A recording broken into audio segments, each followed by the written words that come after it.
Hi everybody and welcome to SA Rugby Magazine. I'm Kevin Ferguson. I've got Mark Keohane and Zelim now. Z-Man. Zay. Hey. How are you, bud? I'm good. How are you, Kevin? Yeah, good, man. Good to see you. Lots to talk about. You got CJ Stander retiring, which was a shock to everybody. Yeah. We should have the announcement of the British Lions by Tuesday next week. Probably the worst kept secret in the world. It should be going to the UK. It's going to Australia, mate. Probably going to the UK. And we've got a great New Zealand clash in Auckland on the weekend. Right. So a good weekend for rugby fans. Yeah, and thank God the EP Elephants aren't playing. They played in the week and they got zero. Got that out the way. Got that out the way. Took a 40-pointer against Griquas, so in the warm-up games. So we'll just forget about that for now. Rome wasn't built in a day. Exactly what it was burnt in today. CJ Stander, I mean, what's your thoughts on that, Mark? Well, I was just amazed that he's retired. I mean, he's 30 years old. He's in the form of his life. He's played his 50th test for Ireland. He's represented the Lions. He's had such success. He's become a cult figure at Munster and within the Irish setup. And immediately he's coming home. He's coming home to Pretoria, which is South Africa. I reckon, don't put it past Jake White, we're picking him in the next season. By the time he turns 31, he'll have that lust to play rugby again. Very divided in Ireland and around the world. The story about CJ Stander in terms of the project players. He went over, he said, I want to play for Ireland. I'm here for 3 years to qualify. He's been magnificent for Ireland, but I'm out of there straight away. And you've got Dan Leo, who heads up the Pacific Islands Association, saying, we've been battling for 20 years to get players who have played one test for the All Blacks. Can't play for Tonga, can't play for Samoa, can't play for Fiji. Yet this guy, and he said it's no disrespect to CJ Stander. Sure. He said it's the system. He arrives, plays for that country, and immediately goes back to the country of his birth. So he was never going to settle in Ireland and stay in Ireland. You know, he wanted to relocate back. You can't back. blame him for that. No, I don't blame him for that. They're talking about the rule of when does someone become naturalized. We had Sean Sowerby many years ago. He played one match for the Springboks, went over to France, was magnificent for a decade, married a French woman. He's still in France, and he was never allowed to play for France because of a 10-minute spell with the Springboks. So I think that's where people are coming in on the CJ Stander thing, that it was so immediate. I'm out of here, my last game, I'm back to South Africa. Well, with all respect, Derby's not being known for forward-thinking people. Only forward passes. What do you think, Zelim? I was surprised as everybody else. I feel like it's such a sudden move. CJ has to know that he isn't going to be in the Lions' plans for this tour, surely. I mean, there's no way he's announcing this now, thinking there's any chance he's going to be playing in this Lions tour. There's been talk about him being unhappy with the contract renegotiations in Ireland and what they've offered and tabled there. There's something else to the story. It can't just be he's like suddenly decided he's had enough of rugby. He's played his 50th test. He doesn't really care whether he plays for the Lions, and he's just going to go home, to watch the sunset. There's something like that. There's got to be something more to this story. And I'm sure, like you say, we're going to find out in the next couple of months, whether he ends up playing for the Bulls or not. Yeah, you look at his career and the way he embraced being in Ireland and how the Irish people just took to him. I always thought of him as his life would be in Ireland. You'd see him a lot in South Africa. He'd visit, he'd potentially have business interests here, but he would kind of see himself as being Irish. And it just seems so abrupt. Home is South Africa. Well, what as someone that's come from the outside living here, what you never hear anybody say is, I'm leaving a country to go and live in Pretoria.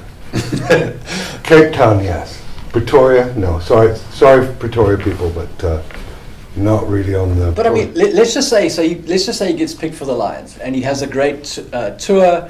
And at the end of the year, he announces, I feel like I've done what I wanted to do.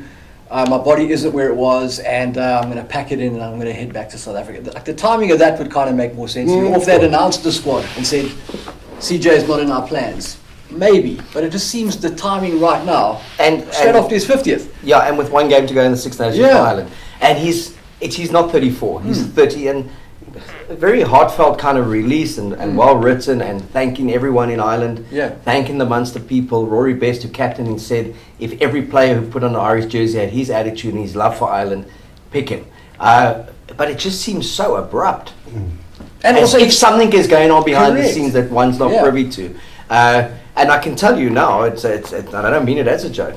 Jake White would certainly be saying, if CJ Stander is back in this town, I'm going to manage him right back into that pool setup and let him play for us. But you'd be stupid not to. Yeah, you can't have too many guns.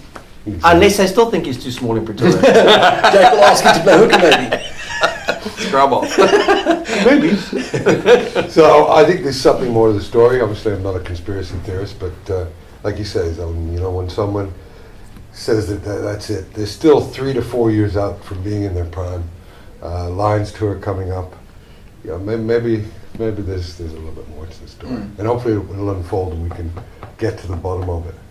But again, on that, and we've spoken often about it, is the plight of these Islanders players who were picked up early by New Zealand, played a test or two, that was it.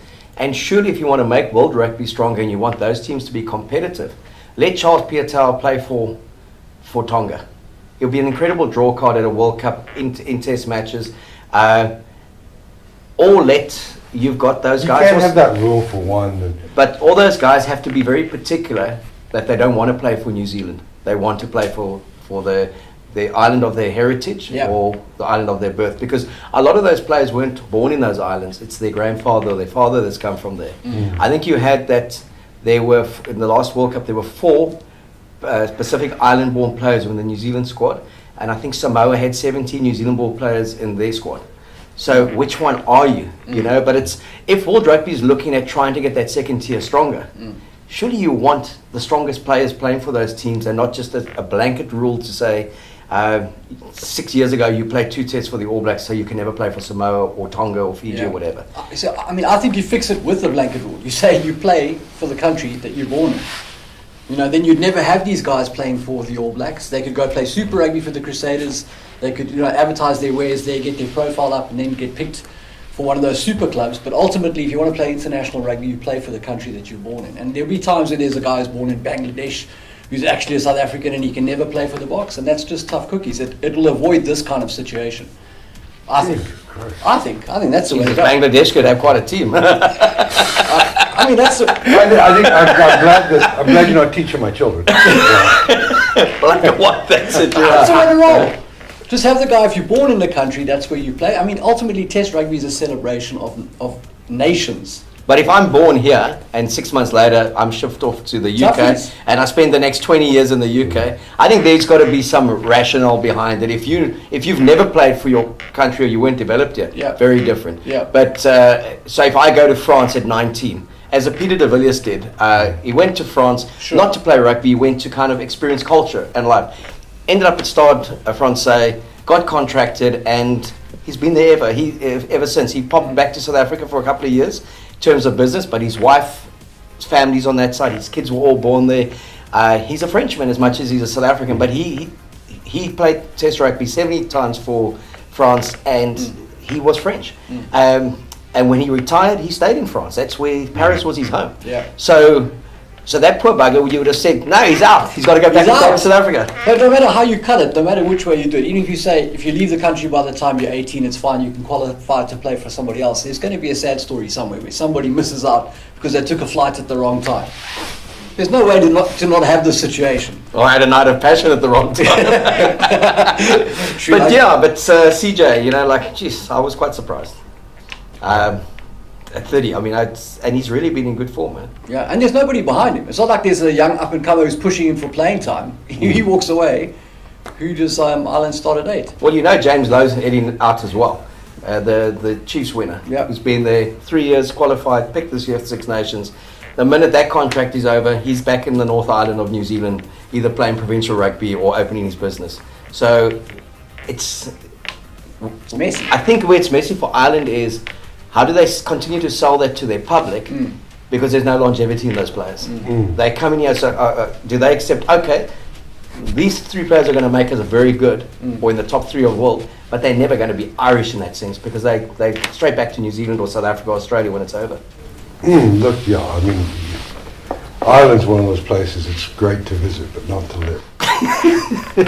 People are lovely, but you can't take them 365 days a year. You'd be drunk every fucking day. I mean, it's an interesting place to live, and I've lived there. Spoken like a true Welshman. So yeah, anyway, that's. But so you'd agree with Eddie Jones when he called it a crappy little island? No, I wouldn't agree with anything Eddie Jones said.